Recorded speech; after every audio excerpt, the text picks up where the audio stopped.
So my name is Darren, and today I'm going to be talking about vaccines. So first off, what exactly is a vaccine?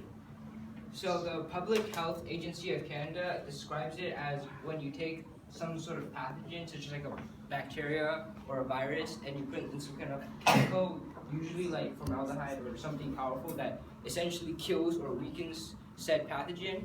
So then you can take that weakened pathogen and inject it into someone's body. So from the first description, it doesn't sound too good, right? Like they use formaldehyde, like that stuff gives you cancer.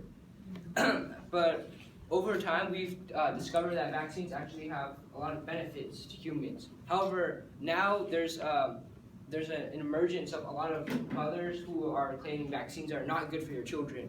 So what do vaccines actually do?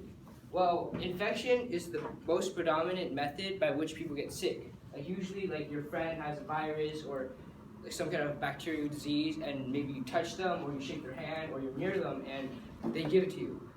A vaccine gives your body pretty much like a trial run, so your body can get used to this like pathogen and develop usually like some kind of resistance, like antibodies to it. So if you're exposed to this pathogen again, you won't get sick. You'll be healthy. A lot of the reason why vaccines are so controversial is because that the effect they have is largely invisible. So if I have like measles and you give me measles medicine, like over a couple of days or weeks, I'll get better, and you'll see me getting better physically. But if I get a measles vaccine and I develop a resistance to it, I'll never get measles in the first place. So you'll never physically see the effect that the vaccine has on you. Well, Fox News has stated that vaccines have a 90 to 100% effectiveness.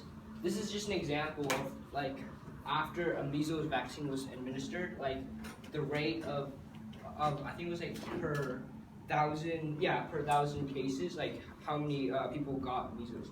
So as you can see, after like 1970, when the vaccine was administered, the rate of getting infected by measles dropped like on a massive scale. And proponents for vaccines state that vaccines are a lot cheaper than if you got the disease and you treat it like when you get sick. An example from the state of Colorado is that 538 children got infected by vaccine-preventable diseases in 2014, and the cost of their medical bills was around $30 million. Rather, if they just got a vaccine, it would have been merely like $10,000. However, anti-vaccine advocates have rallied cry that vaccines give autism. Vaccines do have side effects like all types of medication. For most people, it's usually like some kind of red bump at the site of the injection, something like harmless that'll go away over time, but some people have far more serious reactions to it, although this is very rare. And an example would be like anaphylactic shock or something where your body goes into shock and you can't breathe. But it's estimated only like 1 out of like 10,000 people have that. So it's nothing that like a normal person should worry about.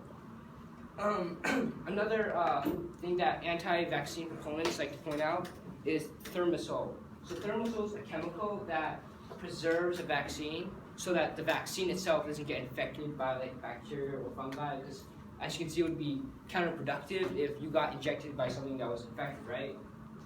But thimerosal has small amounts of mercury in it, and mercury is connected with neurological disorders if you touch too much of it or get too much of it into your system. However, the Center for Disease Control has stated that the amount of thimerosal in each vaccine is extremely minimal, and this should cause no effect to your body. Like they made an example that it's even less than the amount of thimerosal that you might get from a mother's breast milk or something like that. Like it's really small. So so these are all facts about vaccines. Okay, I'm done. All right, awesome.